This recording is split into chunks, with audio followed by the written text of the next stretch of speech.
Hello everyone, welcome back. Myself Gaurav Sharma. और आज हम डिस्कस करेंगे पी ब्लॉक के एलिमेंट को। तो जो आपके पी ब्लॉक एलिमेंट है वो ग्रुप 13 से लेकर ग्रुप 18 तक माने जाते हैं। तो ग्रुप 13 से लेकर 18 तक के जो एलिमेंट्स हैं उनको हम पी ब्लॉक एलिमेंट्स बोलते हैं। जो ग्रुप 13 के एलिमेंट हैं उनको हम डिस्कस करने वाले हैं। ग्रुप 13 के एलिमेंट्स को हम बोरोन फैमिली भी बोलते हैं। तो चलिए देख लेते हैं बोरोन फैमिली में कौन कौन से एलिमेंट्स को रखा गया है।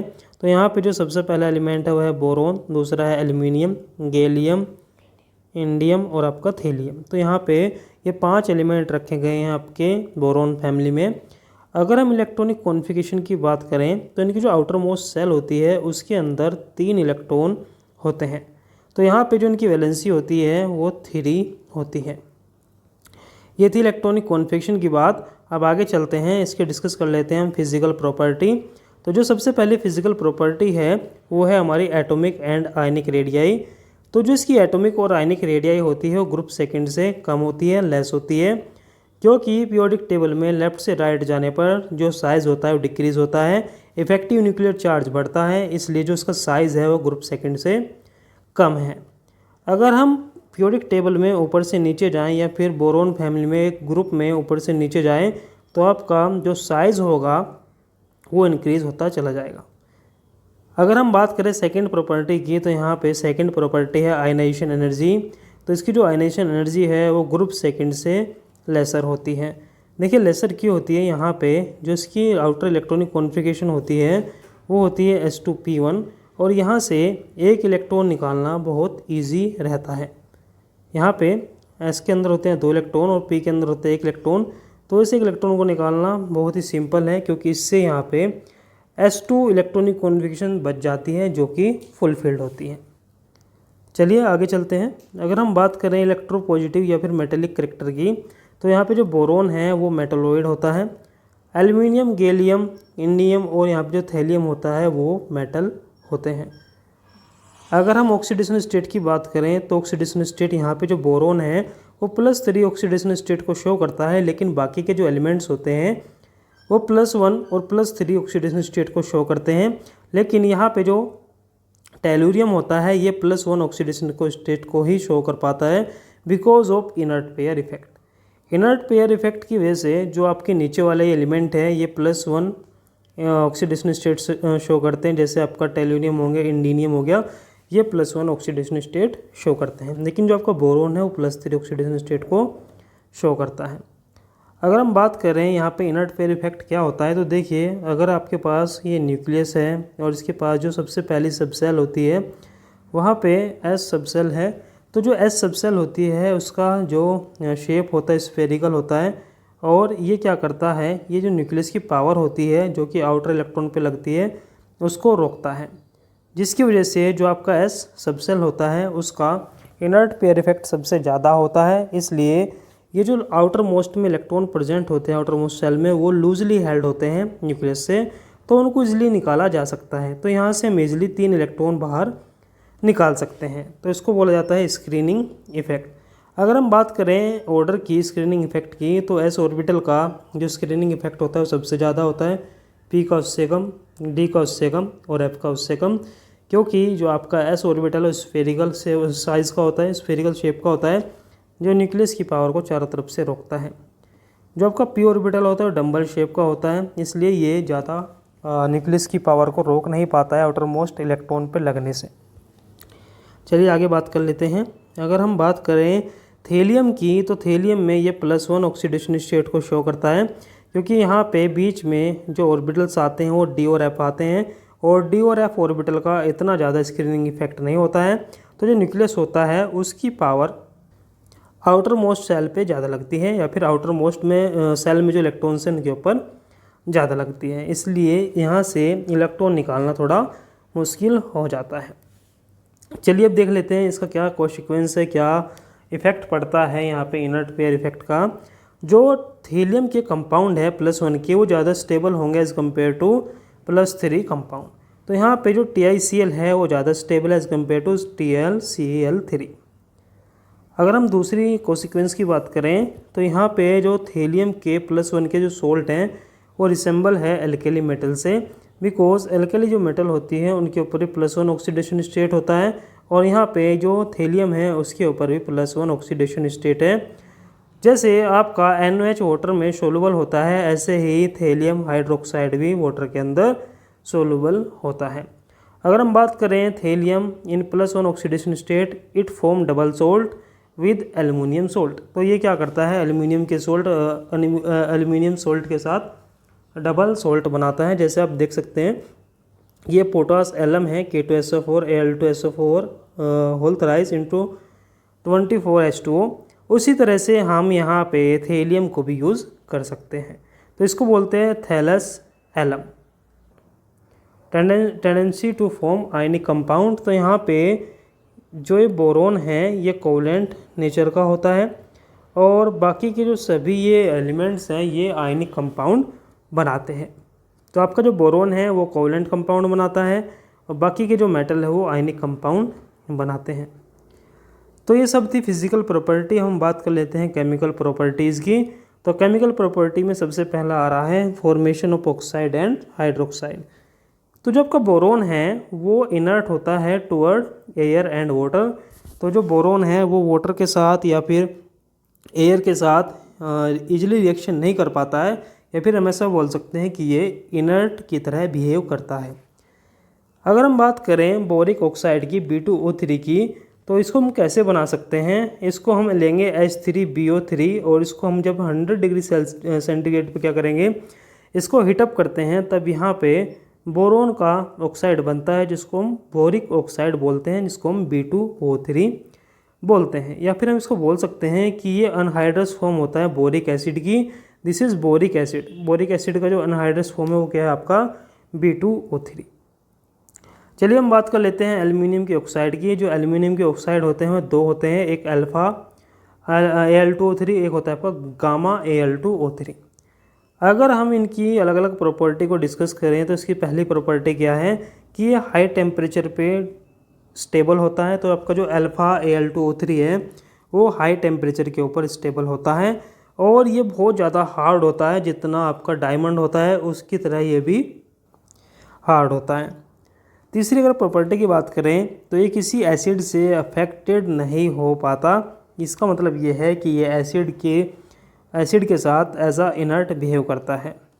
अगर हम देखें गामा वालों में तो ये क्या करता है, ये रिडली सोलुबल होता है इन एसिड में, एसिड के अंदर बहुत जल्दी से सोलुबल हो जाता है और इसको हम यूज़ करते हैं कॉलम क्रोमेटोग्राफी में। क्योंकि जो आपका अल्फ़ा Al2O3 है वो बहुत ज़्यादा स्ट्रॉन्ग होता है लाइक डायमंड, तो इसको हम यूज़ करते हैं outer body of jet plane या फिर रॉकेट को बनाने में। अगर हम बात करें इसको हम फर्नेस में भी यूज़ कर सकते हैं। ये टेम्परेचर रेजिस्टेंस टाइल्स भी इसकी बनाई जाती है। अगर हम एसिडिक एंड बेसिक बिहेवियर की बात करें, एसिड और बेसिक बिहेवियर देखें अगर हम ऑक्साइड का, तो जो आपका बोरोन के ऑक्साइड और हाइड्रोक्साइड होते हैं वो एसिडिक होते हैं नेचर में। जो एल्युमिनियम और गैलियम के ऑक्साइड और हाइड्रोक्साइड होते हैं वो एम्फोटेरिक होते हैं। और जो आपके इंडियम ऑक्साइड और इंडियम हाइड्रोक्साइड नेचर में बेसिक होते हैं। चलिए क्वेश्चन हम देख लेते हैं। This question is very important और इस क्वेश्चन में हमसे पूछा जाता है कि जो आपका BOH3 होता है वो कितने H पॉजिटिव आयन को डोनेट करता है। तो देखिए जो BOH3 है वो कैसा होता है, एसिडिक होता है नेचर में। यहाँ पे आप देख सकते हैं this is acidic in nature. और ये कैसा एसिड होता है, लुईस एसिड। तो लुईस एसिड होने की वजह से ये क्या करता है, जब इसके रिएक्शन कराते हैं वाटर के साथ तो ये वाटर के लोन पेयर को एक्सेप्ट कर लेता है और यहाँ पे बोरोन के ऊपर आ जाता है नेगेटिव चार्ज और वाटर के ऊपर आ जाता है पॉजिटिव चार्ज। यहाँ पे जो OH2 पॉजिटिव है ये अपने आप को न्यूट्रल करने के लिए यहाँ से एक H पॉजिटिव को बाहर निकाल देता है और ये OH में कन्वर्ट हो जाता है। तो यहाँ पे एक H पॉजिटिव बाहर निकल जाता है। तो ये बहुत ही इम्पोर्टेंट क्वेश्चन है यहाँ पे कि जो आपका BOH3 है कितने H पॉजिटिव आयन डोनेट करता है, तो ये एक H पॉजिटिव आयन को डोनेट करता है। चलिए बात कर लेते हैं हाइड्राइड की। तो जो आपका बोरोन है वो दो तरह के हाइड्राइड बनाता है। एक बनाता है आपका BnHn+4 और एक बनाता है आपका BnHn+6। तो दो तरह के यहाँ पे आपके हाइड्राइड बनते हैं जो बोरोन से बनाए जा सकते हैं। अगर हम बात करें जो B2S6 होता है ये सिंपलेस्ट बोरोन है और इट हैज़ नीडो कॉन्फ़िगरेशन। जो B2S6 होता है उसका जो कॉन्फ़िगरेशन होता है वो होता है आपका नीडो। बोरोन 3 तरह के होते हैं, क्लोजो, नीडो, एर्केनो, ऐसे और भी होते हैं क्लैडो एंड हाइपो, लेकिन यहाँ पे जो मेन टाइप है बोरोन की होते हैं नीडो, क्लोजो एंड एर्केनो। चलिए ये तो हो गए हमारे बोरोन के हाइड्राइड। हम बात कर लेते हैं हाइड्राइड ऑफ एल्यूमिनियम। एल्यूमिनियम के हाइड्राइड कौन कौन से हैं, तो यहाँ पे देख सकते हैं aluminium form polymeric hydride and the general formula is AlH3 and इसके जो ओवरऑल है वो क्या होता है, N होता है।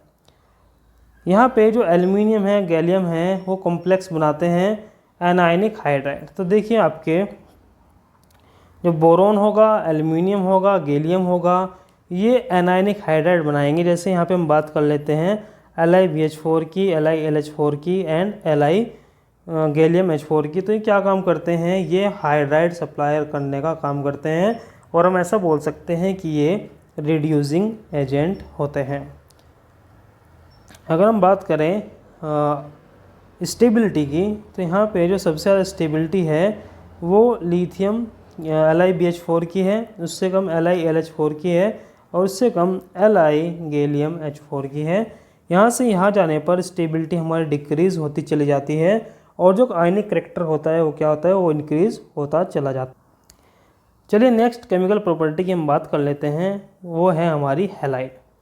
तो देखिए हैलाइड की अगर हम बात करें, अगर बोरोन की हम बात करें, तो जो बोरोन होता है वो BX3 टाइप का होता है, जैसे कि BF3 या फिर BCl3 या फिर BBr3, Bi3, इस तरह के यहाँ पे ये बनाता है हैलाइड। तो इसमें देखिए जो एक्सटेंट होता है पाई पी पाई बॉन्डिंग का, वो इंक्रीज़ होता जाता है जैसे जैसे हैलोजन का साइज़ इंक्रीज़ होता है। तो यहाँ पे जो लुईस एसिडिटी होती है वो भी इंक्रीज़ होती चली जाती है। तो अगर आपसे पूछते हैं order, what is the order of Lewis acidic nature, तो सबसे ज़्यादा लुईस एसिडिक ऑर्डर होता है वो बोरोन ट्राई आयोडाइड का होता है। चलिए आगे चलते हैं और इसके बाद हम देख लेते हैं हैलाइड ऑफ एल्यूमिनियम। तो जो एल्यूमिनियम के हैलाइड होते हैं इट इज़ AlCl3 और जब का AlCl3 होता है वो दो फॉर्म में एग्जिस्ट करता है, मोनोमेरिक एंड डाइमेरिक। तो अगर आपका टेम्परेचर 800 डिग्री से ऊपर है तो ये मोनोमेरिक फॉर्म में रहता है, लेकिन अगर टेम्परेचर 400 डिग्री सेंटीग्रेड से कम है तब ये डाइमेरिक फॉर्म में एग्जिस्ट करता है। This is dimeric form. जो आपका बोरोन होता है वो डाइमेरिक फॉर्म नहीं बना पाता, क्योंकि जो बोरोन होता है उसका साइज़ क्या होता है, कम होता है। साइज़ कम होने की वजह से ये डाइमर नहीं बना पाता है। चलिए हम देख लेते हैं कुछ लोअर हैलाइड और बोरोन के हम कुछ लोअर हैलाइड देखने वाले हैं, जैसे B2F4 हो गया। तो ये क्या है, एक लोअर हैलाइड है B2F4 का, और जो इसका स्ट्रक्चर होता है वो कैसा होता है, प्लेनर होता है, क्योंकि यहाँ पे पी पाई बैक बॉन्डिंग देखने को मिलती है। लेकिन अगर हम बात करें B2Cl4 की, तो इसमें जो स्ट्रक्चर होता है वो प्लेनर ना होकर के कैसा हो जाता है, स्टैगर्ड फॉर्म में आ जाता है। स्टैगर्ड फॉर्म में बोले तो दो क्लोरीन एक प्लेन में आ जाते हैं और एक क्लोरीन बिलो द प्लेन और एक क्लोरीन अबव द प्लेन चला जाता है। ऐसा इसलिए होता है ताकि यहाँ पे जो क्लोरीन्स हैं उनके बीच ज़्यादा रिपल्शन क्रिएट ना हो। चलिए हम डिस्कस कर लेते हैं बोरोन नाइट्राइड को। तो जो आपका बोरोन नाइट्राइड होता है it is form by reaction between ammonia and diborane. तो अगर हम रिएक्शन कराएं डाइबोरोन की अमोनिया के साथ तब हमको बोरोन नाइट्राइड देखने को मिलता है। जो आपका बोरोन नाइट्राइड है और उसमें जो इम्पोर्टेंट है बोरोन नाइट्राइड वो है हमारा बोराजीन, और बोराजीन का फॉर्मूला होता है B3N3H6। इसको हम इनऑर्गेनिक बेंजीन भी बोलते हैं। जैसे बेंजीन में अल्टरनेट में सिंगल डबल बॉन्ड होते हैं, ऐसे ही बोराजीन में भी अल्टरनेशन पे सिंगल डबल बॉन्ड प्रेजेंट होते हैं, इसमें प्रॉपर कॉन्जुगेशन होती है, तो इसको हम इनऑर्गेनिक बेंजीन बोल देते हैं।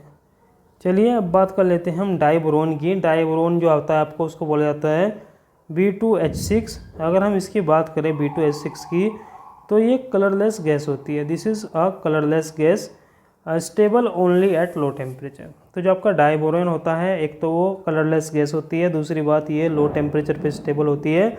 जब इसको हीट किया जाता है 100 डिग्री से 250 डिग्री सेंटीग्रेड में, तो ये चेंज हो जाता है नंबर ऑफ हाइड्राइड में। जैसे कि B2H6 की रिएक्शन कराएं अमोनिया के साथ और टेम्परेचर लेते हैं हम लो, तब बनता है हमारा B2H6 इंटू 2NH3। अगर हम इसी की जगह N मोल्स लें B2H6 के और यहाँ पे अमोनिया को हम ले लें एक्सिस में और टेम्परेचर को हम हाई कर दें, तब आपका बोरोन नाइट्राइड बनता है, जिसको हम Bn बोलते हैं। और जो Bn होता है, इसकी जो कंडक्टिविटी होती है वो ग्रेफाइट की तरह आती है। जैसी कंडक्टिविटी ग्रेफाइट शो करता है, ऐसे ही Bn भी शो करता है। अगर हम डाइबोरोन को अमोनिया के साथ रिएक्शन कराएं और टेम्परेचर 200 डिग्री सेंटीग्रेड रखें, तब हमारे पास जो बनता है उसको बोला जाता है बोराजीन। चलिए हम देख लेते हैं, स्ट्रक्चर देख लेते हैं डाइबोरोन को कैसा होता है। तो यहाँ पे डाइबोरेन का एक स्ट्रक्चर इस तरह से होता है। इसमें 2 हाइड्रोजन ब्रिज फॉर्म में होती हैं और 4 हाइड्रोजन टर्मिनल फॉर्म में होती है। और डाइबोरोन में हमेशा बनाना बॉन्ड देखने को मिलता है। बनाना बॉन्ड तब बनता है जब आपके पास 3 सेंटर 2 इलेक्ट्रॉन बॉन्ड होते हैं। तो यहाँ पे देख सकते हैं ये 2 इलेक्ट्रॉन हैं जो कि शेयर हैं इस बोरोन से और यहाँ पे हाइड्रोजन से। तो यहाँ पे एक इलेक्ट्रॉन हाइड्रोजन का है और एक इलेक्ट्रॉन यहाँ पे बोरोन का है, जो कि शेयर है 3 एटम के बीच में। तो यहाँ पे जो बॉन्ड बनता है वो बनता है आपका 3 सेंटर 2 इलेक्ट्रॉन बॉन्ड। चलिए अब हम डिस्कस कर लेते हैं ग्रुप 14 एलिमेंट को। ग्रुप 14 एलिमेंट को हम कार्बन फैमिली बोलते हैं। कार्बन फैमिली में अगर हम बात करें तो कौन कौन से एलिमेंट रखे गए हैं? कार्बन, सिलिकॉन, जर्मेनियम और यहाँ पे रखा गया है आपका टिन और लेड। ये आपके एलिमेंट्स रखे हैं कार्बन फैमिली में। अगर हम इनकी इलेक्ट्रॉनिक कॉन्फ़िगरेशन की बात करें तो आउटर मोस्ट सेल में 4 इलेक्ट्रॉन देखने को मिलते हैं। इसलिए यहाँ पे जो वैलेंसी होती है कार्बन फैमिली की वो 4 होती है। चलिए ये होगी इलेक्ट्रॉनिक कॉन्फ़िगरेशन की बात। आगे चलते हैं और अब डिस्कस कर लेते हैं इसकी फिजिकल प्रॉपर्टी। तो सबसे पहले जो फिजिकल प्रॉपर्टी है वो है आपकी एटॉमिक एंड आयनिक रेडियाई। तो अगर हम बात करें एटॉमिक एंड आयनिक रेडियाई की, तो जो ग्रुप 13 होता है उससे इसकी जो आयनिक रेडियाई होती है वो लेस होती है, क्योंकि पीरियोडिक टेबल में लेफ़्ट से राइट जाने पर जो आपकी एटॉमिक और आयनिक रेडियाई होती है वो हमेशा डिक्रीज होती है। इसलिए ग्रुप 14 की जो एटॉमिक एंड आयनिक रेडियाई होगी वो ग्रुप 13 से कम होती है। अगर आयनेशन एनर्जी की बात करें तो यहाँ पे जो ग्रुप 13 होते हैं उससे ज़्यादा आयनेशन एनर्जी यहाँ पे होती है, क्योंकि यहाँ पे जो इलेक्ट्रॉनिक कॉन्फ़िगरेशन होती है वो होती है NH2 एंड Np2। तो देख सकते हैं यहाँ पे इससे एक इलेक्ट्रॉन निकालना मुश्किल है, क्योंकि यहाँ पे इलेक्ट्रॉनिक कॉन्फ़िगरेशन बन जाएगी P1। हाँ, यहाँ पे एक इलेक्ट्रॉन डालने पर ये P3 इलेक्ट्रॉनिक कॉन्फ़िगरेशन गेन कर लेगा, जो कि हाफ फील्ड है। तो इसकी जो आयनेशन एनर्जी है वो ज़्यादा है एज़ कम्पेयर टू किसके? बोरोन फैमिली के। चलिए हम मेटेलिक कैरेक्टर देख लेते हैं। जो आपका कार्बन होता है वो नॉन मेटल होता है, जो सिलिकॉन जर्मेनियम होता है वो मेटलॉइड होते हैं, और जो यहाँ पे टिन लेड होते हैं वो मेटल होते हैं। ऊपर से नीचे जाने पर आयनाइजेशन एनर्जी डिक्रीज़ होती है। इसका मतलब ये है कि हम ईजिली यहाँ से इलेक्ट्रॉन निकाल सकते हैं। चलिए आगे चलते हैं। आगे अगर हम देखें इलेक्ट्रोनेगेटिविटी, तो इनकी इलेक्ट्रोनेगेटिविटी हमेशा ज़्यादा होती है ग्रुप 13 के एलिमेंट से, क्योंकि लेफ़्ट से राइट जाने पर इलेक्ट्रोनेगेटिविटी इंक्रीज़ होती है। अगर इलेक्ट्रोनेगेटिविटी की बात करें तो डाउन द ग्रुप जाने पर जो इलेक्ट्रोनेगेटिविटी होती है वो क्या होती है? हमारी डिक्रीज़ हो जाती है। अगर हम प्रॉपर्टी की बात करें कैटेनेशन की, तो कैटेनेशन क्या होती है?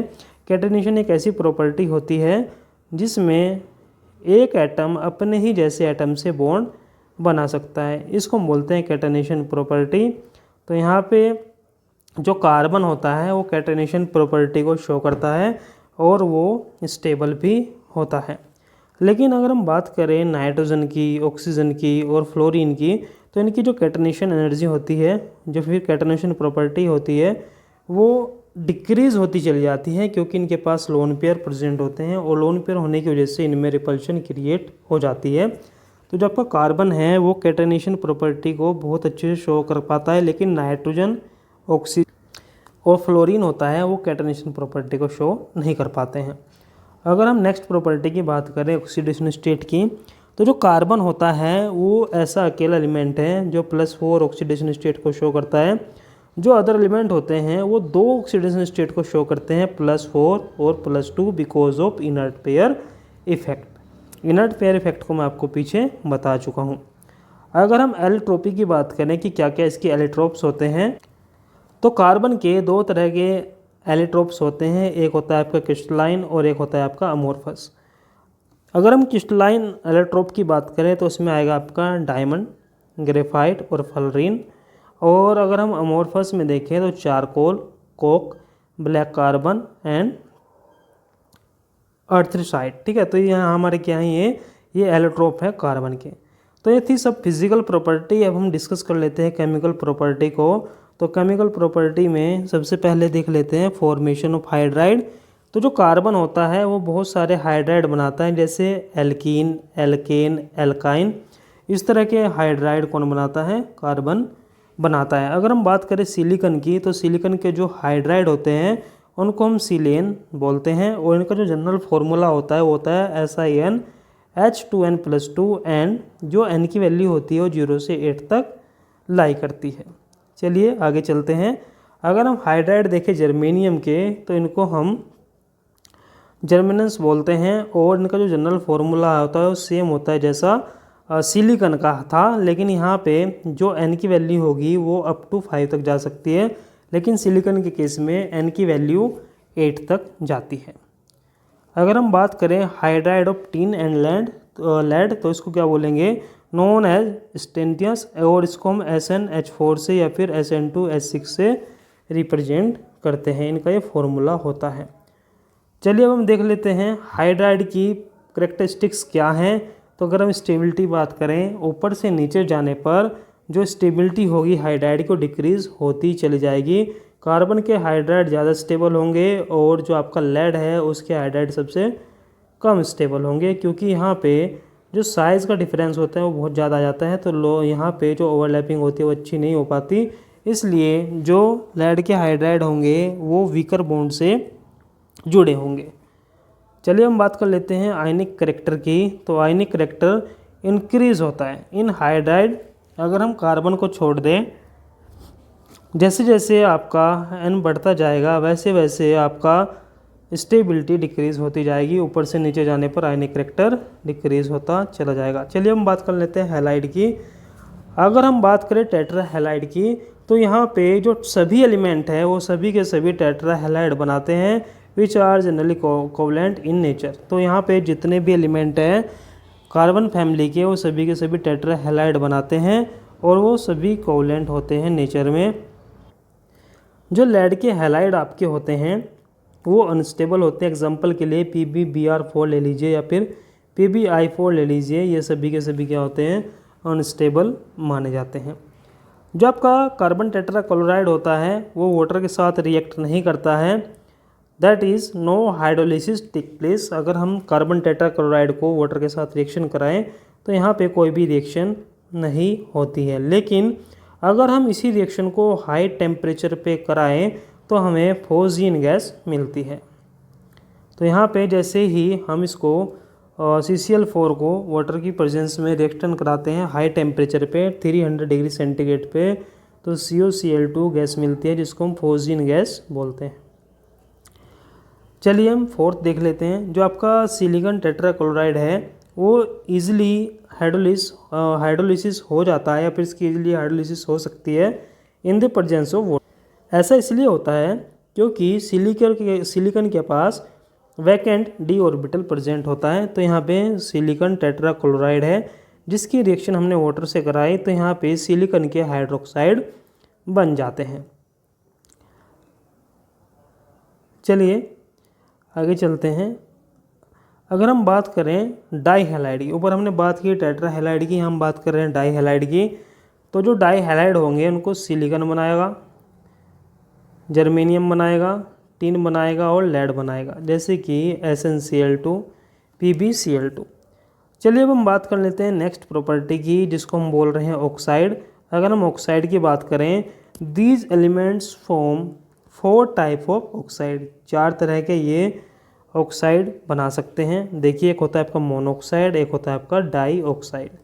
जैसे कार्बन मोनोऑक्साइड हो गया, सिलिकॉन मोनोऑक्साइड होगा। तो यहाँ पे इस साइड लेके हमने मोनोऑक्साइड और इस साइड लिखे गए हैं आपके डाइऑक्साइड।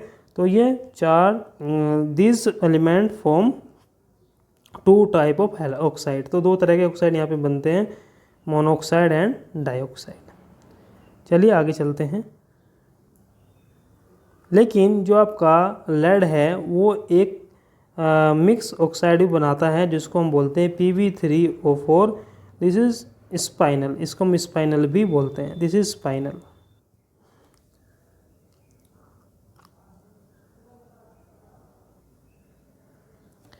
जो सॉलिड CO2 है उसको हम ड्राई आइस के नाम से जानते हैं, और जो आपका ड्राई आइस होता है उसको हम फूड प्रिजर्वेटिव के रूप में हम रोज़ यूज़ करते हैं, और इसको हॉस्पिटल में भी यूज़ किया जाता है सर्जिकल प्रोसेस के लिए। और इसको हम यूज़ करते हैं आर्टिफिशियल रेन कराने के लिए। तो ये 3 यूज़ हैं कार्बन डाइऑक्साइड के। चलिए हम बात कर लेते हैं सिलिकॉन डाइऑक्साइड की।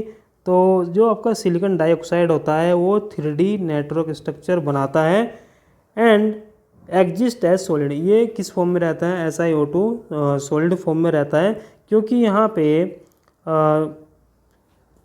पाई बॉन्ड की फॉर्मेशन होती है, और पाई बॉन्ड की फॉर्मेशन की वजह से यहाँ पे P पाई D पाई बैक बॉन्डिंग होती है, जिसकी वजह से ये सॉलिड फॉर्म में रहता है। और जो आपका कार्बन डाइऑक्साइड होता है उसके अंदर कुछ इस तरह की बॉन्डिंग नहीं होती, इसलिए वो गैसियस फॉर्म में रहता है।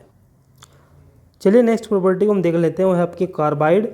तो अगर हम बात करें group first and group second, जो कि S ब्लॉक के एलिमेंट हैं, वो आयनिक कार्बाइड बनाते हैं। जो आपके P ब्लॉक के एलिमेंट है वो हमेशा कोवलेंट कार्बाइड बनाते हैं, और जो आपके D ब्लॉक के एलिमेंट है वो इंटरस्टिशियल कार्बाइड बनाते हैं। तो चलिए देख लेते हैं। अगर हम बात करें यहाँ पे acetylide on hydrolysis give alkyne, example के लिए कैल्शियम कार्बाइड।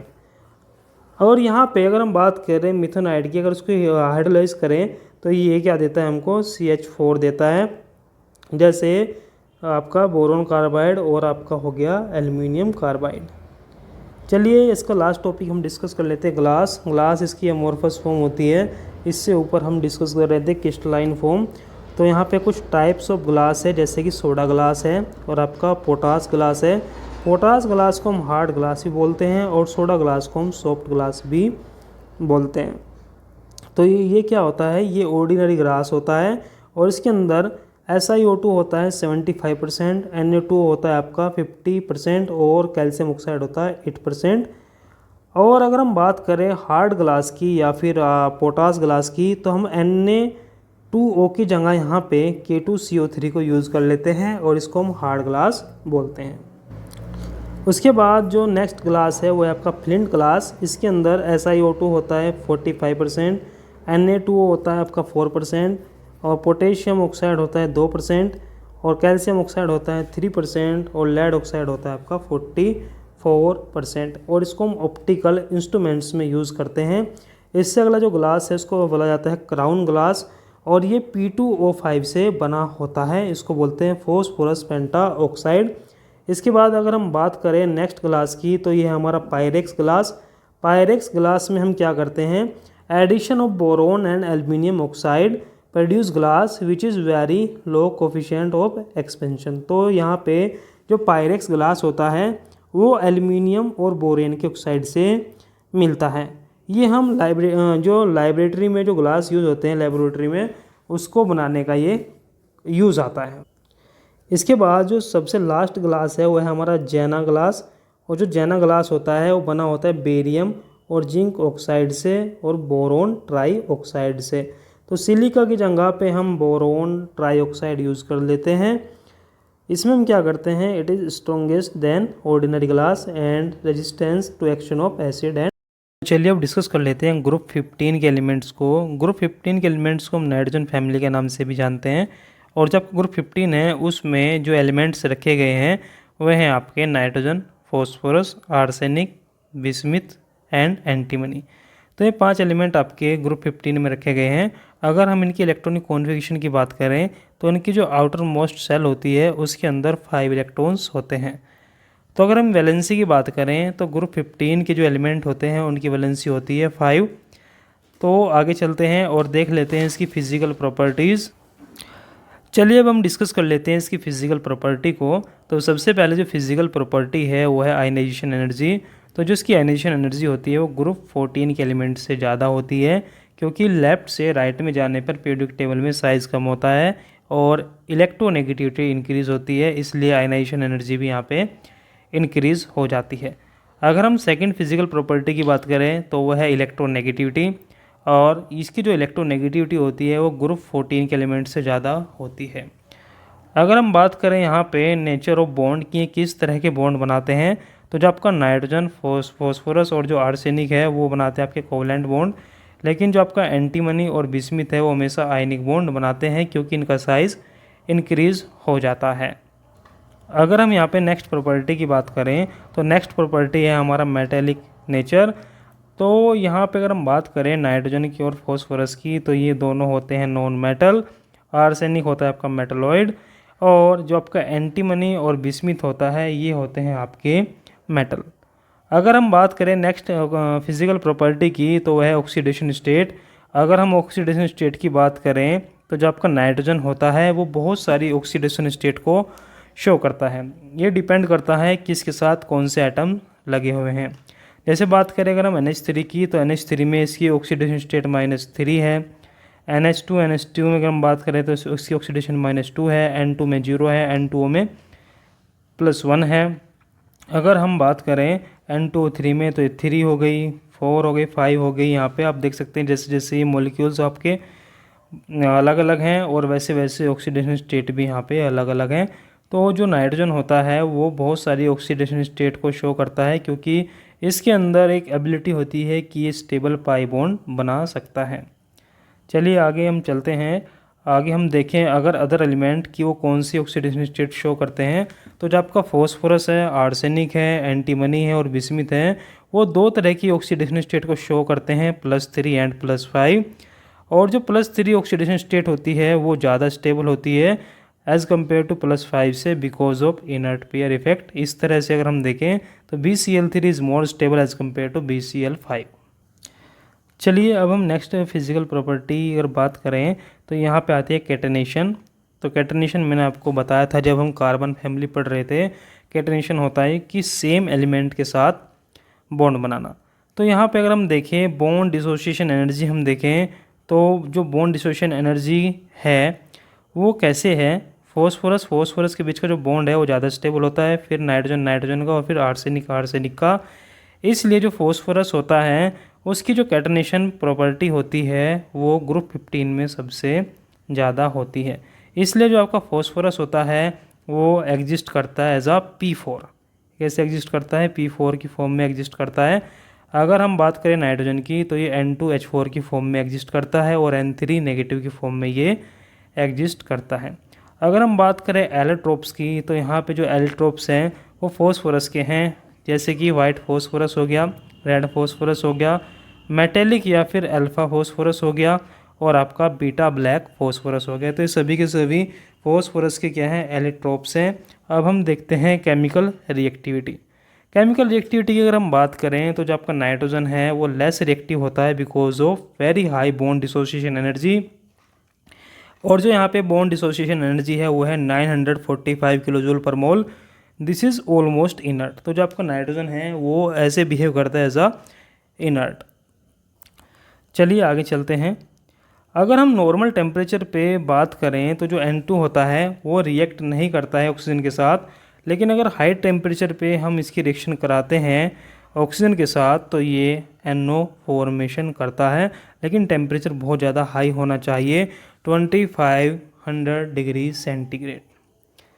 अगर हम फॉस्फोरस की बात करें तो जो आपका फॉस्फोरस होता है वो क्या होता है, phosphorus is the most reactive allotropic form of, जो आपका वाइट फॉस्फोरस होता है वो सबसे रिएक्टिव एलिट्रोपिक फॉर्म्स होती है फॉस्फोरस की।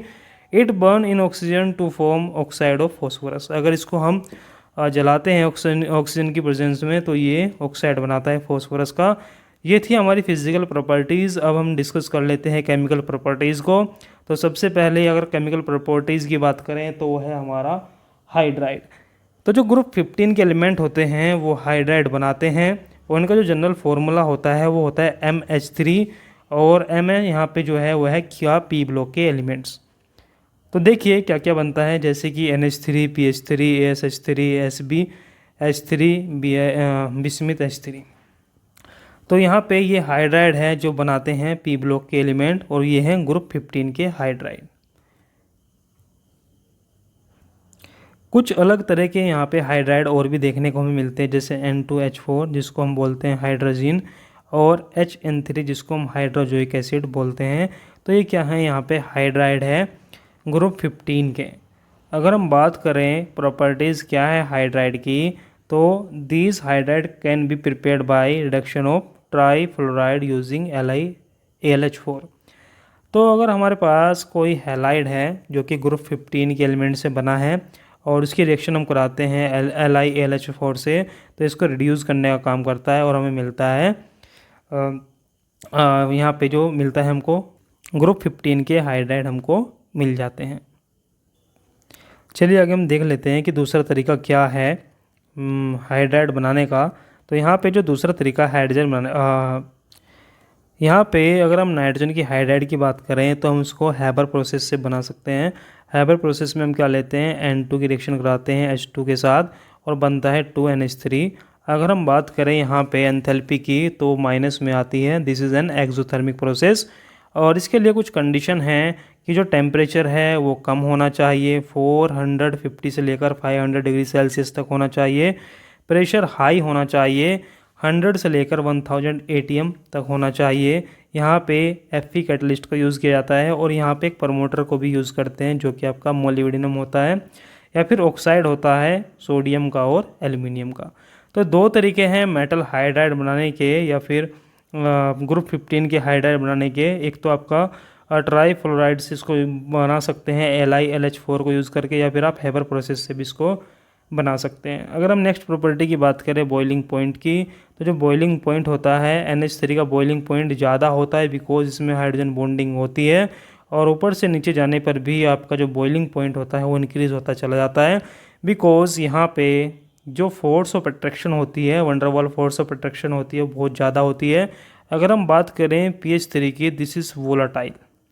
जो आपका PH3 होता है वो वोलाटाइल होता है, और जो चीज़ें वोलाटाइल होती हैं उनका जो बॉइलिंग पॉइंट होता है वो कम होता है, because volatile inversely proportional to boiling point. तो जो आपका PH3 है उसका बॉइलिंग पॉइंट कम है, NH3 का बॉइलिंग पॉइंट ज़्यादा है बिकॉज ऑफ हाइड्रोजन बॉन्डिंग, और ग्रुप में ऊपर से नीचे जाने पर भी आपका बॉइलिंग पॉइंट इंक्रीज़ होता है क्योंकि यहाँ पे वंडरवॉल फोर्स ऑफ अट्रैक्शन भी बढ़ जाता है। तो यहाँ पे आप देख सकते हैं कि जो PH3 है वो मोस्ट वोलाटाइल है, इसलिए उसका बॉइलिंग पॉइंट कम है। ठीक है, तो आगे चल लेते हैं। चलिए आगे देखते हैं बेसिक करैक्टर। जो आपके ये हाइड्राइड है इनका बेसिक करैक्टर कैसा होता है, तो ये लुईस बेस की तरह काम करते हैं। जो आपके ये हाइड्राइड होंगे ग्रुप 15 के, ये लुईस बेस की तरह काम करते हैं। अगर हम बेसिक करैक्टर देखें तो ऊपर से नीचे जाने पर बेसिक करैक्टर डिक्रीज़ होता चला जाता है, क्योंकि ऊपर से नीचे जाने पर साइज़ इंक्रीज़ होता चला जाएगा, और जैसे जैसे साइज़ इंक्रीज़ होता चला जाएगा वैसे वैसे हाइड्रोजन और जो आपके ग्रुप 15 के एलिमेंट हैं उनके बीच में जो बॉन्डिंग है वो वीक होती चली जाएगी, तो ईजिली यहाँ से हाइड्रोजन निकलती है। इसलिए हम बोल सकते हैं कि ऊपर से नीचे जाने पर बेसिक करैक्टर डिक्रीज़ होगा और एसिडिक करैक्टर यहाँ पे इंक्रीज़ हो जाएगा।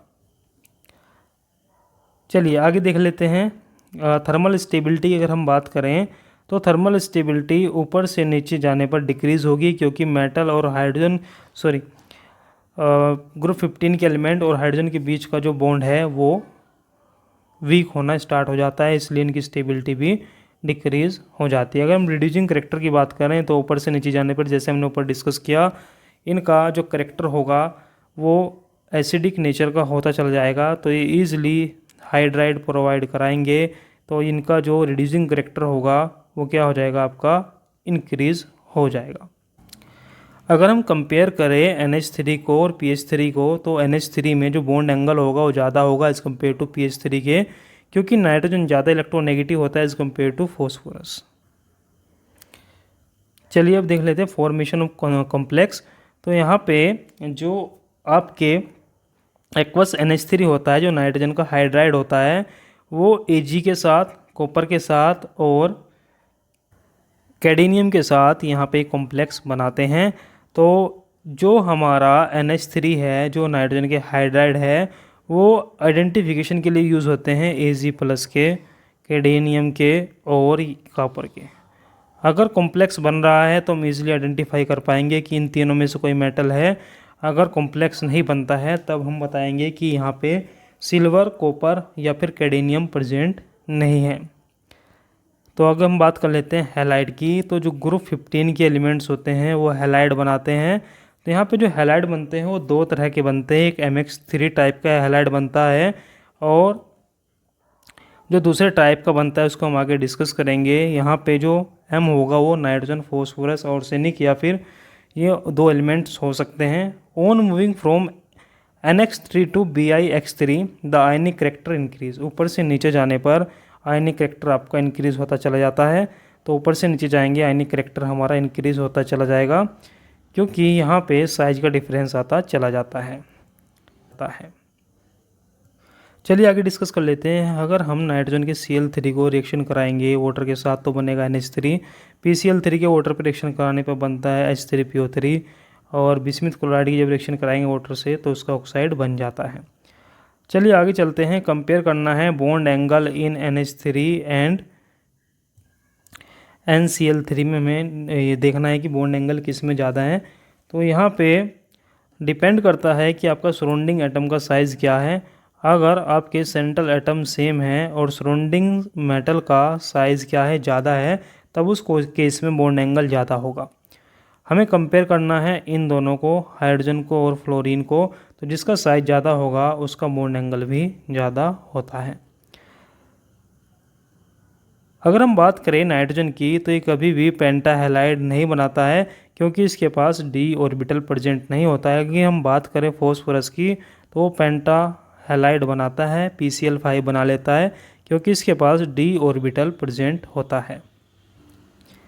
जो आपका बिस्मुथ होता है वो भी पेंटा हैलाइड नहीं बनाता है, क्योंकि ये इनर्ट पेयर इफेक्ट को शो करता है और ये +5 ऑक्सीडेशन स्टेट को शो अप नहीं करता है। अगर हम स्ट्रक्चर की बात करें PCl5 की, तो जो PCl5 होगा अगर उस वेपर फेस में होगा तो वो PCl5 की फॉर्म में ही रहेगा और इसका स्ट्रक्चर होगा TBP या फिर ट्राइगोनल बाइपिरामिडल। लेकिन अगर हम सॉलिड स्टेट की बात करें तो जो PCl5 होता है वो PCl4 पॉजिटिव और PCl6 नेगेटिव में एग्जिस्ट करता है। तो this is very important point. अगर हम सॉलिड स्टेट में देखें तो जो PCl5 होता है वो PCl4 पॉजिटिव और PCl6 नेगेटिव की फॉर्म में एग्जिस्ट करता है। इनमें से जो एक स्ट्रक्चर होता है वो टेट्राहेड्रल होता है, sp3 होता है। अगर हम दूसरे स्ट्रक्चर की बात करें PCl6 की, तो ये sp3d2 हाइब्रिडेशन के साथ ऑक्टाहेड्रल या फिर स्क्वायर बाइपिरामिडल स्ट्रक्चर रखता है। अगर हम PCl5 को हीट कर दें तो ये डिसोसिएट हो जाता है PCl3 और Cl2 में। अगर हम PCl5 को हीट करें अमोनियम क्लोराइड के साथ तो ये पॉलीमेरिक फॉस्फोनाइट्रिक क्लोराइड बनाता है, NpCl3n बनाता है। चलिए अब देख लेते हैं ऑक्साइड। ये हो गए थे हमारे हैलाइड। अब देखते हैं ऑक्साइड। जो ग्रुप 15 के एलिमेंट्स हैं वो 4 तरह के ऑक्साइड बनाते हैं, जैसे M2O3, M here stand for group 15 element. जैसे N2O3 होगा, N2O3 exist in solid state in low temperature, in liquid state it dissociate to give NO and NO2। अगर आपका N2O3 है अगर वो सॉलिड स्टेट में तब रह पाएगा अगर टेम्परेचर लो है। जैसे ही टेम्परेचर इंक्रीज होगा ये डिसोसिएट हो जाएगा NO और NO2 टू में। तो आप यहाँ पे देख सकते हैं N2O3 क्या देता है आपको, NO एंड NO2।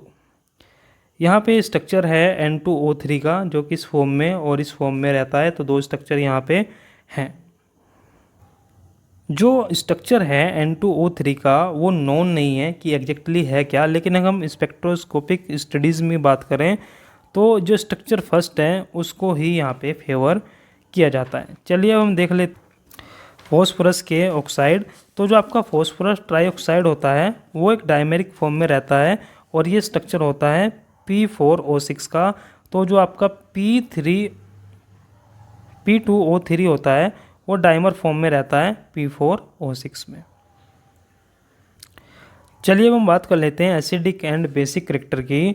तो जो आपके N2O3 और P2O3 होते हैं वो एसिडिक होते हैं और जो नीचे के दो एलिमेंट हैं उनके जो ऑक्साइड होते हैं वो एम्फोटेरिक और बेसिक होता है। तो बिस्मिस वाला ऑक्साइड होता है वो बेसिक होता है और जो एंटीमनी वाला ऑक्साइड है ये एम्फोटेरिक होता है। चलिए अब हम डिस्कस कर लेते हैं पेंटा ऑक्साइड को। तो पेंटा ऑक्साइड की अगर हम बात करें तो यहाँ पे N2O5 होता है। N2O5 का अगर हम स्ट्रक्चर की बात करें तो यहाँ पे N2 इस तरह से दो नाइट्रोजन होते हैं और चार नाइट्रोजन यहाँ पे टर्मिनल में लगे रहते हैं और एक ऑक्सीजन यहाँ पे इन दोनों के बीच में ब्रिज का काम करता है। जो आपका P2O5 होता है ये फिर से डाइमर की फॉर्म में रहता है जो कि P4O10 होता है। जो P2O5 होता है वो एक स्ट्रॉन्ग डिहाइड्रेटिंग एजेंट होता है। इसका मतलब ये वाटर को रिमूव करने का काम करता है। जैसे H2SO4 हो गया तो इसमें से ये H2 और ऑक्सीजन को निकाल देगा तो बन जाएगा SO3।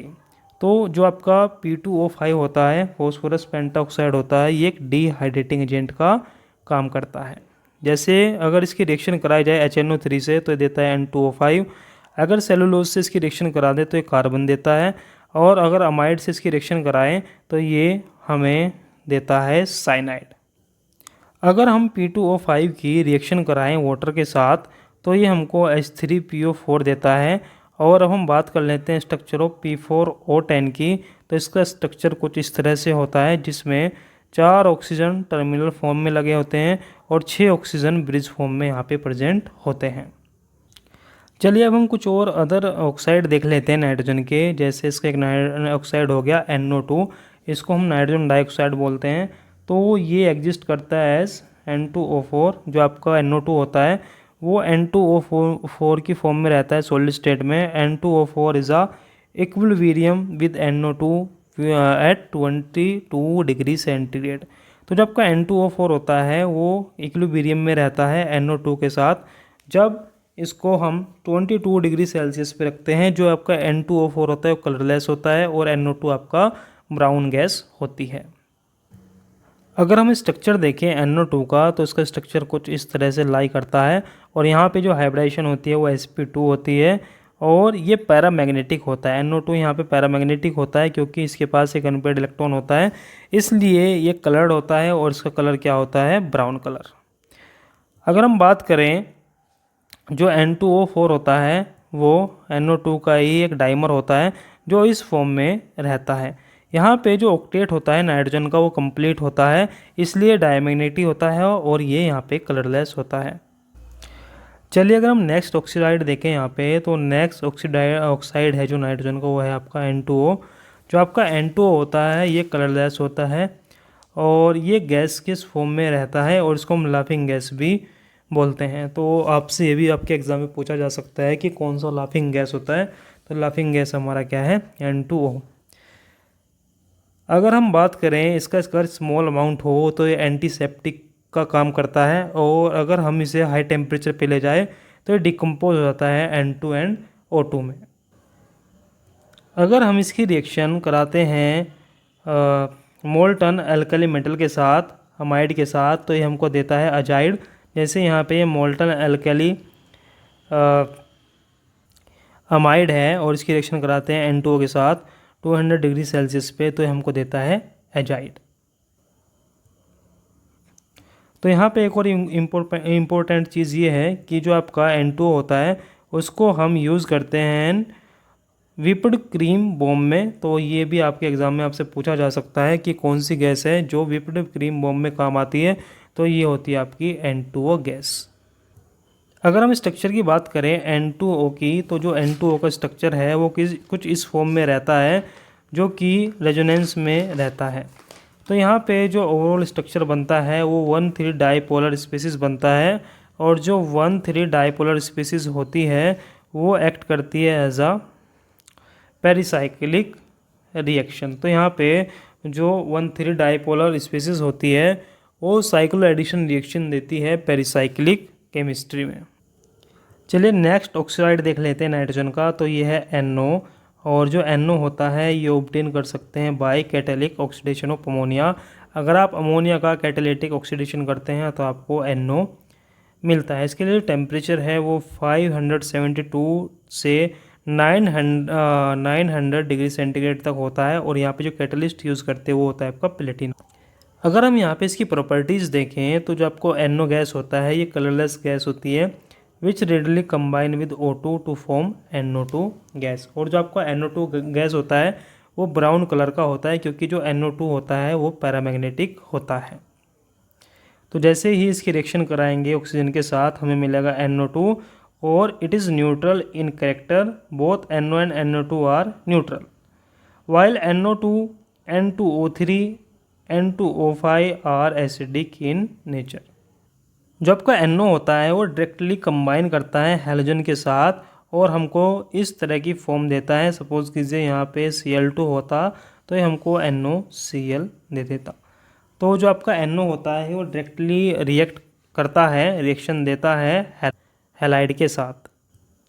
जो आपका NO होता है वो एब्जॉर्ब किया जाता है फेरस सल्फेट सॉल्यूशन में, और ये क्या देता है, डार्क ब्राउन कलर देता है।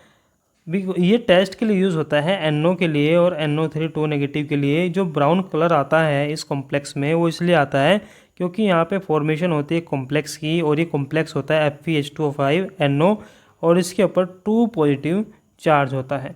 तो इसको हम ब्राउन रिंग टेस्ट भी बोलते हैं, और आपसे क्वेश्चन में पूछा जा सकता है कि जब ब्राउन रिंग टेस्ट होता है तो कौन सा कॉम्प्लेक्स बनता है, तो ये बनता है आपका FeH2O5 NO2 पॉजिटिव।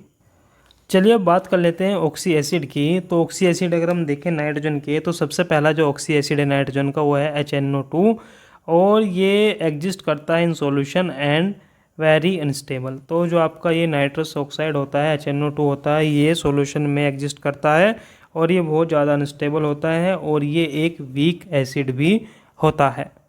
अगर हम बात करें वेपर स्टेट में, तो वेपर स्टेट में ये कन्वर्ट हो जाता है NO में और N2O में। जैसे इस रिएक्शन में आप देख सकते हैं, अगर HNO2 होगा और उसको हम वेपर स्टेट में लेते हैं तो वो डिकम्पोज हो जाता है NO और NO2 में। लेकिन अगर हम लिक्विड स्टेट की बात करते हैं तो ये कन्वर्ट हो जाता है HNO3 में। तो देखिए जो आपका HNO2 है, अगर लिक्विड स्टेट में इसको लेते हैं तो ये HNO3 में और H2O में और NO में डिकम्पोज हो जाता है।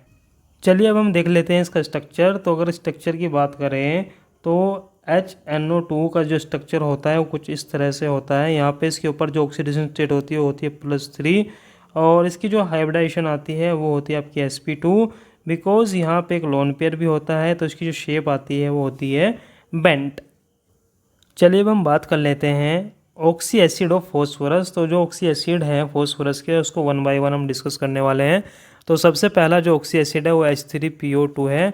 ये क्रिस्टलाइन सॉलिड होता है और ये वाटर के अंदर सोलूबल होता है। तो अगर हम इसका स्ट्रक्चर की बात करें तो जो स्ट्रक्चर है वो कुछ इस तरह से होता है।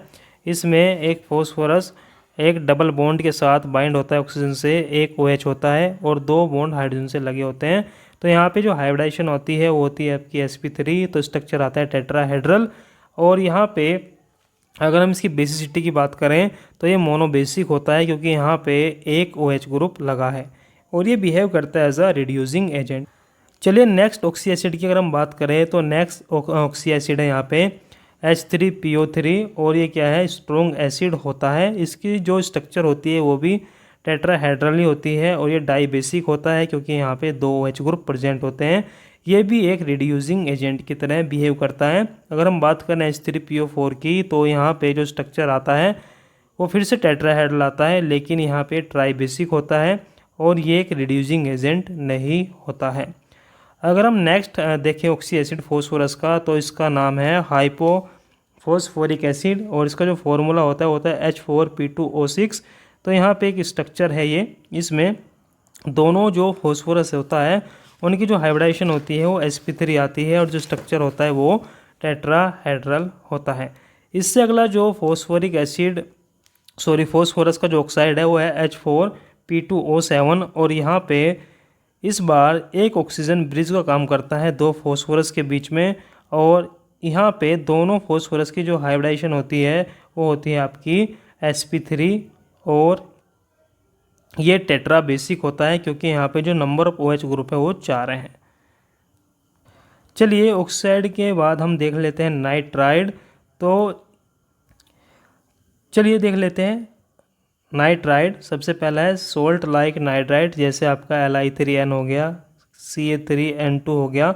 ये सब क्या है, ये आपके सोल्ट लाइक नाइट्राइड हैं जो ग्रुप फर्स्ट और ग्रुप सेकंड के एलिमेंट बनाते हैं। अगर हम कोवलेंट नाइट्राइड की बात करें तो जो आपकी कार्बन फैमिली होती है वो कोवलेंट नाइट्राइड बनाने का काम करते हैं और यहाँ पे सल्फर भी कोवलेंट नाइट्राइड बनाने का काम करता है। चलिए आगे हम देख लेते हैं जो डायमंड लाइक होता है, जैसे Bn हो गया, आपका Aln हो गया। ये क्या होता है कि ये ग्रुप 13 के एलिमेंट होते हैं और ये डायमंड की तरह का नाइट्राइड बनाने का काम करते हैं। चलिए अब हम बात कर लेते हैं फोस्फाजीन की। फोस्फाजीन इज़ वेरी इंपॉर्टेंट और इसका जो फॉर्मूला होता है NPR2 और इसका होता है होल N और दीज आर साइक्लिक और chain polymer which contain this unit. तो ये यूनिट इसके अंदर प्रेजेंट होती है, इसको हम फोस्फाजीन बोलते हैं और इसका स्ट्रक्चर ऐसे होता है जैसा आपका बेंजीन का स्ट्रक्चर होता है। तो इसमें फॉस्फोरस होता है और अल्टरनेशन पे ये नाइट्रोजन के साथ बाइंड रहते हैं और अल्टरनेट सिंगल डबल बॉन्ड यहाँ पे प्रेजेंट रहते हैं। इसके बाद अगर हम आगे चलें फोस्फाजीन से आगे, तो यहाँ पे है क्लोरोफोस्फाजीन, जिसमें R ग्रुप की जगह इस बार क्लोरीन एटम ऐड हो जाते हैं। जैसे आप देख सकते हैं यहाँ पे फॉस्फोरस के साथ क्या होगा, क्लोरीन एटम ऐड हो जाते हैं, इसको हम बोलते हैं क्लोरोफोस्फाजीन। तो ये सब था आपका ग्रुप 15 के बारे में और अब हम स्टार्ट करने वाले हैं ग्रुप 16। तो चलिए ग्रुप 16 को हम स्टार्ट कर लेते हैं।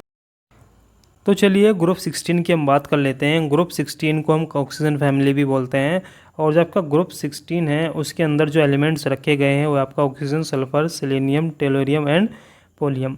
तो यहाँ पे ये एलिमेंट्स रखे गए हैं। अगर हम इनकी इलेक्ट्रॉनिक कॉन्फ़िगरेशन की बात करें तो यहाँ पे जो आउटर मोस्ट सेल होती है उसके अंदर 6 इलेक्ट्रॉन प्रेजेंट होते हैं। तो अगर हम यहाँ पे वैलेंसी की बात करें तो आती है 2, लेकिन आउटर मोस्ट सेल में यहाँ पे इलेक्ट्रॉन होते हैं 6। चलिए हम डिस्कस कर लेते हैं इसकी फिजिकल प्रॉपर्टीज़ को। तो फिजिकल प्रॉपर्टी में सबसे पहली प्रॉपर्टी है एटॉमिक एंड आयनिक रेडियस। तो इनकी जो एटॉमिक रेडियस होती है, आयनिक रेडियस होती है, वो ग्रुप 15 से क्या होती है, कम हो जाएगी।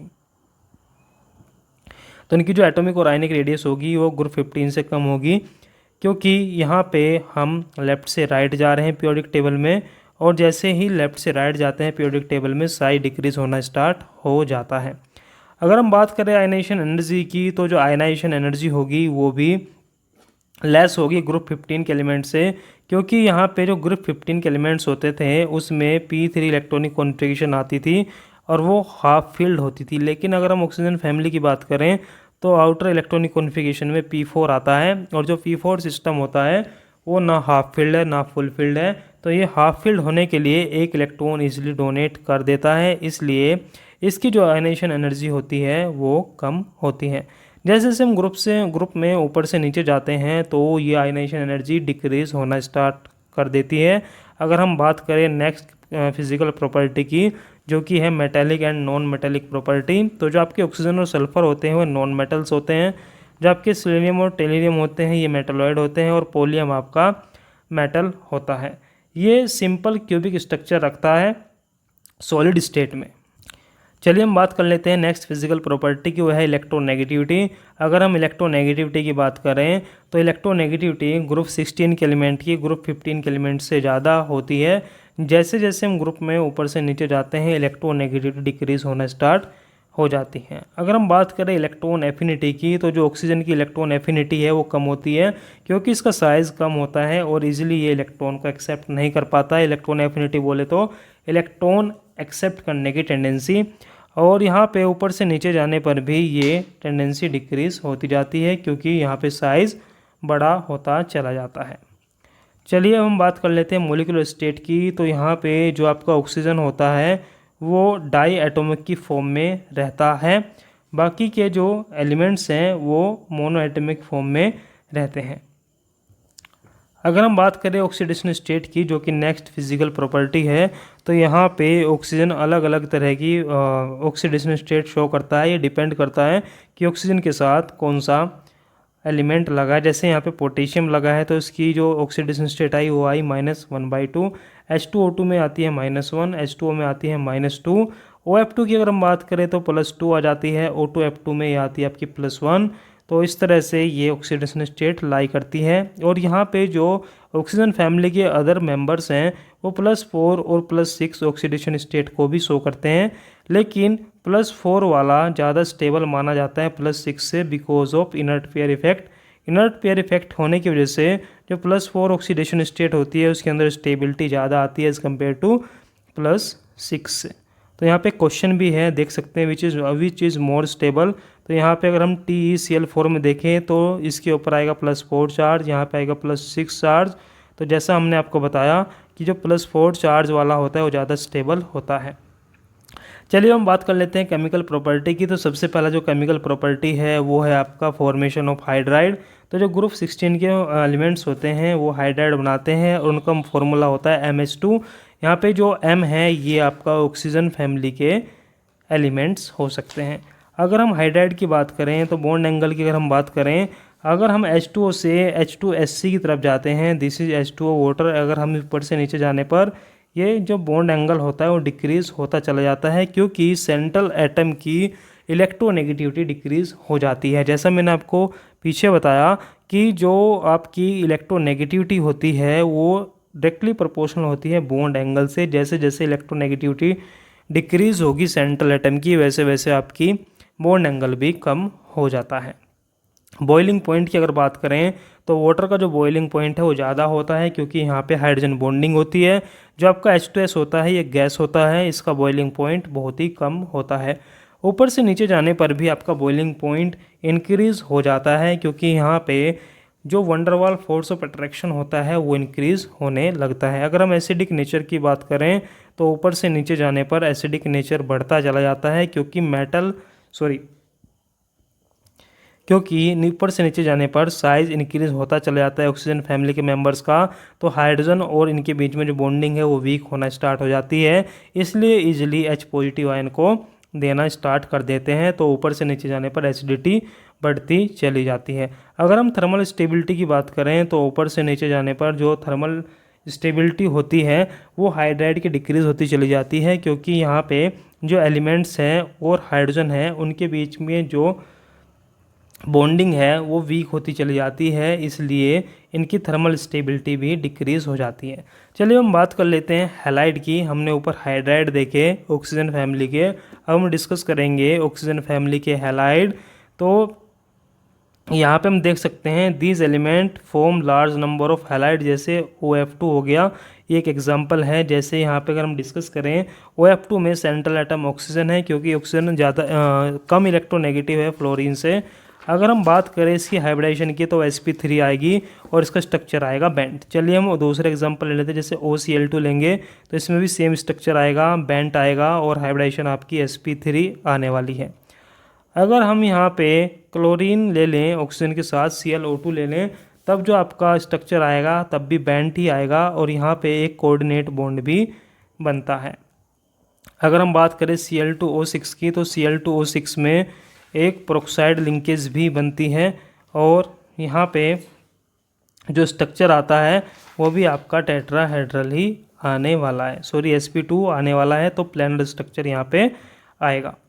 इस तरह Cl2O7 का स्ट्रक्चर आप देख सकते हैं और TeCl2 का स्ट्रक्चर देखें तो रिसेंबल होगा OCl2 से, इसकी स्ट्रक्चर भी बेंट आएगी। अगर हम TCl4 की बात करें तो आपकी जो TCl4 होता है उसका जो शेप आता है वो आता है आपका शीशो, ठीक है, शीशो यहाँ पे शेप आता है और आपकी हाइब्रिडाइजेशन आती है sp3d और इसमें एक लोन पेयर भी प्रेजेंट होता है। इसका स्ट्रक्चर कुछ इस तरह से होता है जैसे SF4 का स्ट्रक्चर होता है।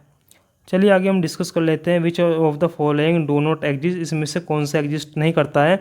OCl4 दिया है और TeCl4 दिया है। तो देखिए जो ऑक्सीजन होता है वो मैक्सिमम 2 एटम को अपने साथ बाइंड कर सकता है और वो कभी भी 4 को अपने साथ बाइंड नहीं कर सकता है, क्योंकि इसके पास d ऑर्बिटल प्रेजेंट नहीं होता है। तो ये क्या है, हमारा रॉन्ग है, ये इसके साथ 4 बॉन्ड नहीं बनाएगा। जो आपके हैलाइड होते हैं वे क्या होते हैं, गुड हैलोजेटिंग एजेंट होते हैं और ऑक्सीडाइजिंग एजेंट होते हैं। The stability of the halide decrease with increase the size of the halogen and with size of group 16 element.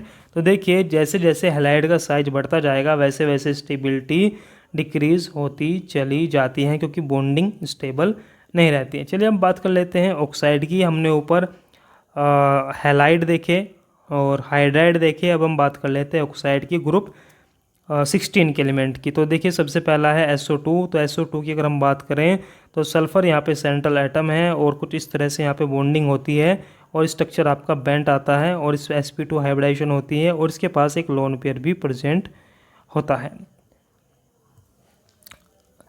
अगर हम बात करें SCO2 की और TeO2 की, वे सब सॉलिड होते हैं, ये दोनों के दोनों सॉलिड हैं और ये पॉलीमेरिक चेन में स्ट्रक्चर में एग्जिस्ट करते हैं। तो ये आपका जो सिलीनियम है ये कुछ इस तरह से ऑक्साइड में रहता है। इसका रीज़न ये है कि जो SCO2 होता है does not form triatomic gases molecule because of its inability of form stable pi bond with oxygen. ये ऑक्सीजन के साथ स्टेबल पाई बॉन्ड नहीं बना पाता है, इसलिए ये पूरे पॉलीमेरिक स्ट्रक्चर में एग्जिस्ट करता है। इसके बाद नेक्स्ट एग्जांपल आपका SO3 है। SO3 में जो हाइब्रिडेशन आएगी वो आएगी sp2 और इसका स्ट्रक्चर हो जाएगा ट्राइगोनल प्लेनर और इसके अंदर कोई भी लोन पेयर प्रेजेंट नहीं होता है, इसलिए ये ट्राइगोनल प्लेनर ही रहता है। जो आपका SO3 होता है वो एसिडिक होता है नेचर में और ये एनहाइड्रस फॉर्म होती है H2SO4 की।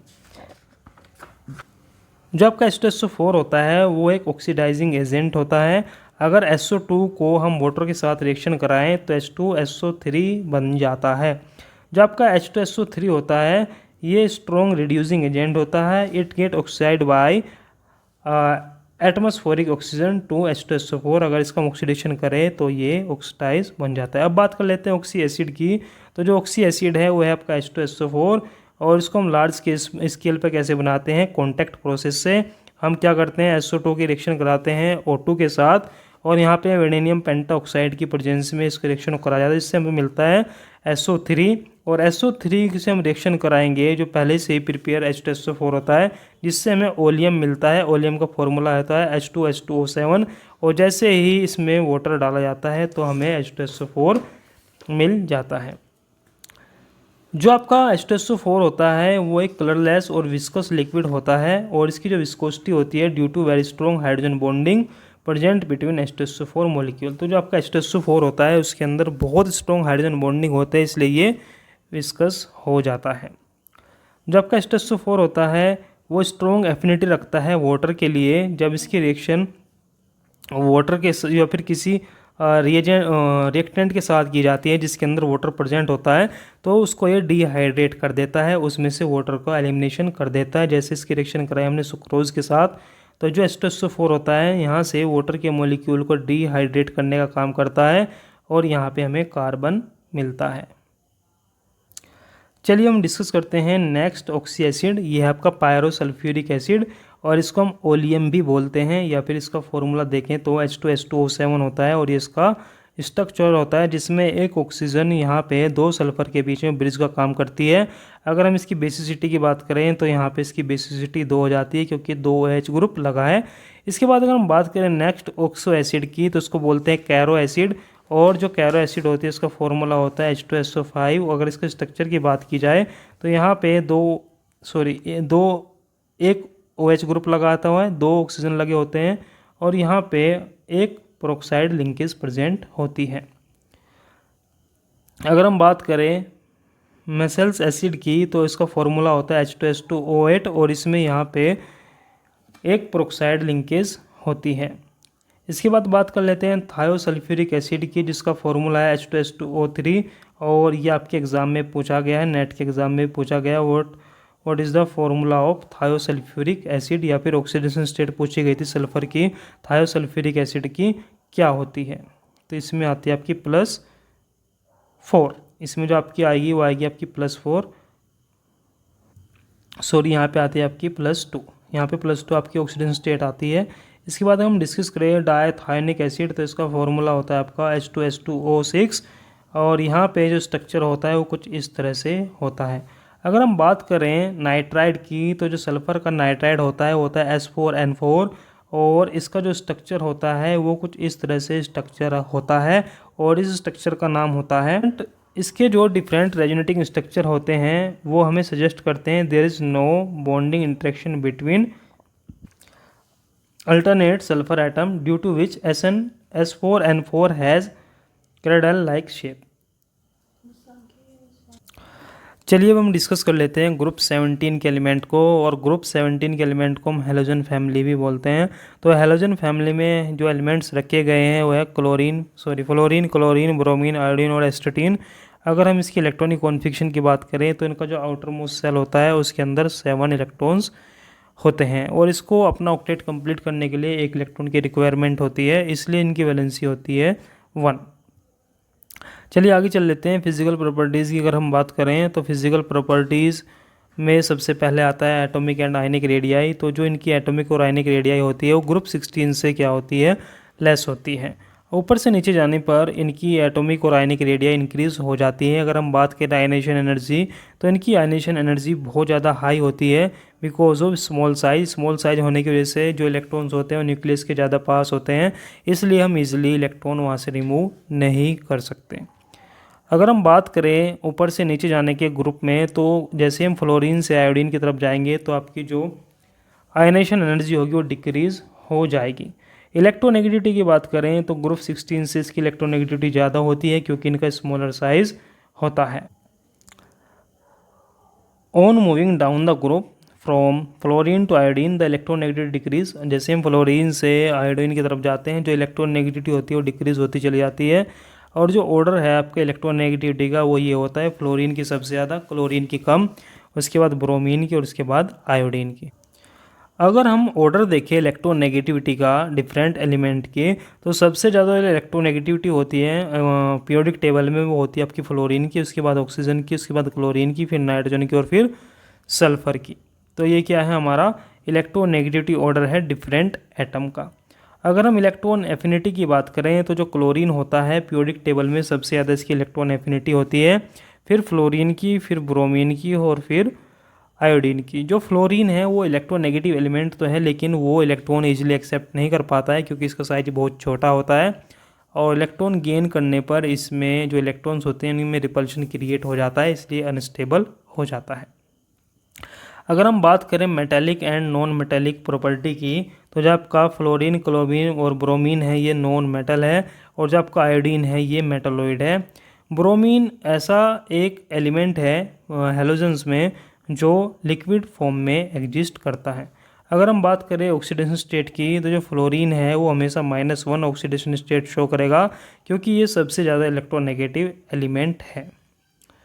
अगर हम बात करें अदर ऑक्सीडेशन स्टेट की, तो जो आपका क्लोरीन है, ब्रोमीन है, वो +4 या फिर +6 ऑक्सीडेशन स्टेट को भी शो कर सकते हैं। जैसे इसमें बात करें तो यहाँ पे क्लोरीन की ऑक्सीडेशन स्टेट +4 है, ब्रोमीन की +4 है। यहाँ पे अगर हम बात करें तो क्लोरीन के ऊपर +6 ऑक्सीडेशन स्टेट है, और यहाँ पे ब्रोमीन के ऊपर +6 ऑक्सीडेशन स्टेट है।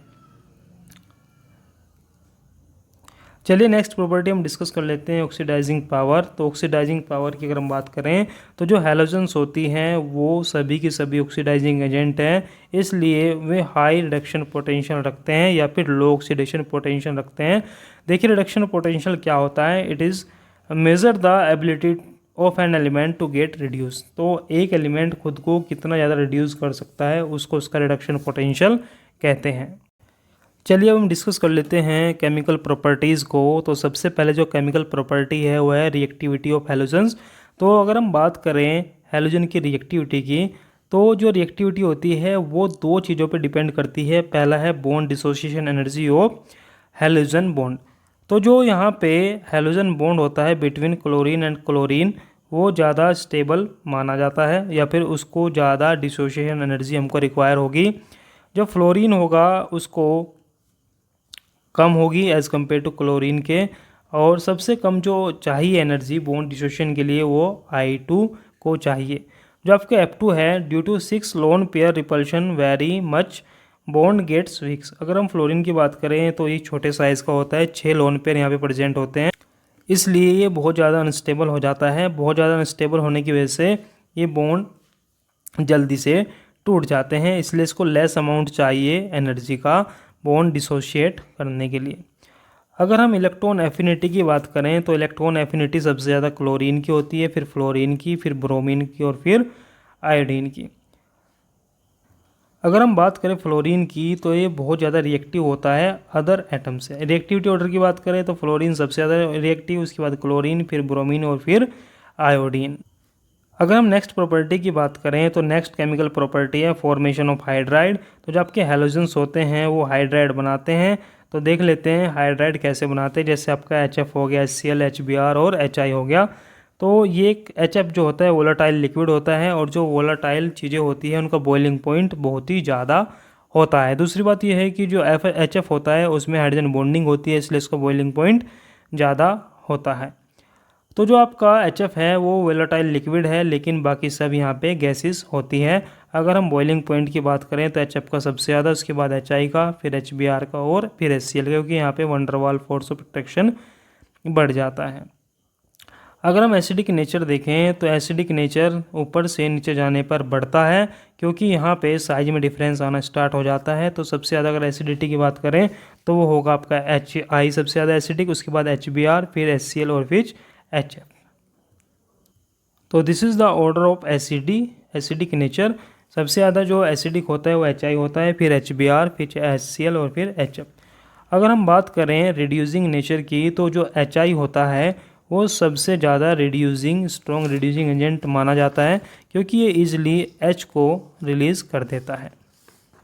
चलिए यहाँ पे अब हम देख लेते हैं इसके ऑक्साइड। तो जो आपके हैलोजन्स होते हैं वो कुछ ऑक्साइड बना, जैसे OF2, OCl2, OBr2। तो इस तरह से यहाँ पे आप देख सकते हैं इनका स्ट्रक्चर। और अगर हम देखें यहाँ पे जो बॉन्ड एंगल है वो इधर से इधर जाने पर इंक्रीज़ होता जा रहा है, क्योंकि यहाँ पे जो साइज़ है वो इंक्रीज़ हो रहा है।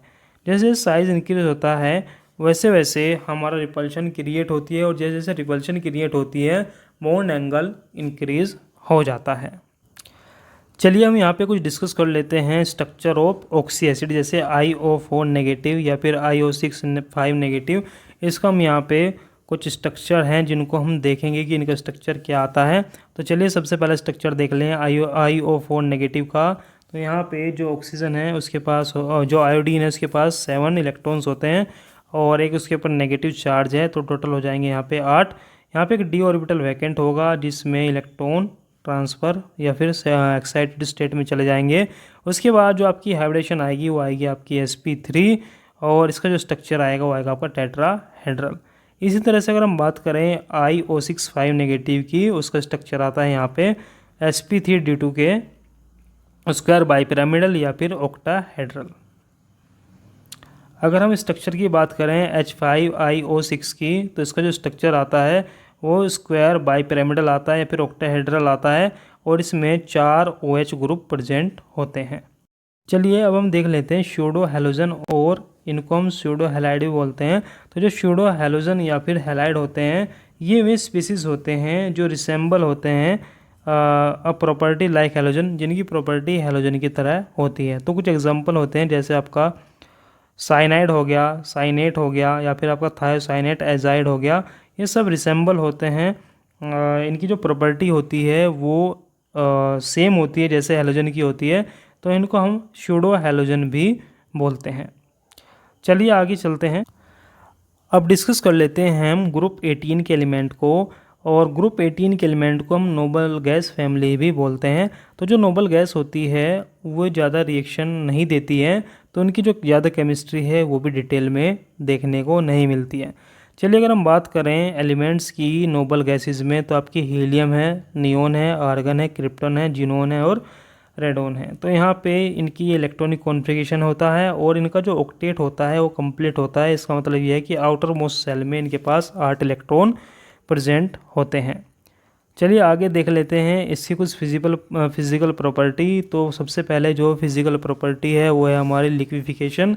तो जो अगर हम बात करें लिक्विफिकेशन की, नोबल गैसेस की, वो बहुत ही डिफ़िकल्ट होती है due to existence of weak van der Waals force of attraction. इसलिए यहाँ पे इनको लिक्विफाई करना बहुत ही ज़्यादा डिफ़िकल्ट होता है।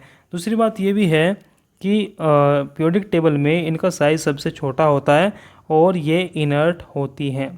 अगर हम बात करें सोल्युबिलिटी की, तो ये जो गैसेस होती हैं ये हाईली सोल्यूबल होती है वाटर के अंदर, और इनकी सोल्युबिलिटी इंक्रीज़ होती है with increase in molar mass. जैसे जैसे इनका मोलर मास इंक्रीज़ होता जाएगा वैसे वैसे इनकी सोल्युबिलिटी भी वाटर के अंदर बढ़ती चली जाती है। चलिए नेक्स्ट प्रॉपर्टी हम देख लेते हैं, ionisation energy and electron affinity. तो अगर हम यहाँ डिस्कस करें, the ionisation energy of this gases are very high.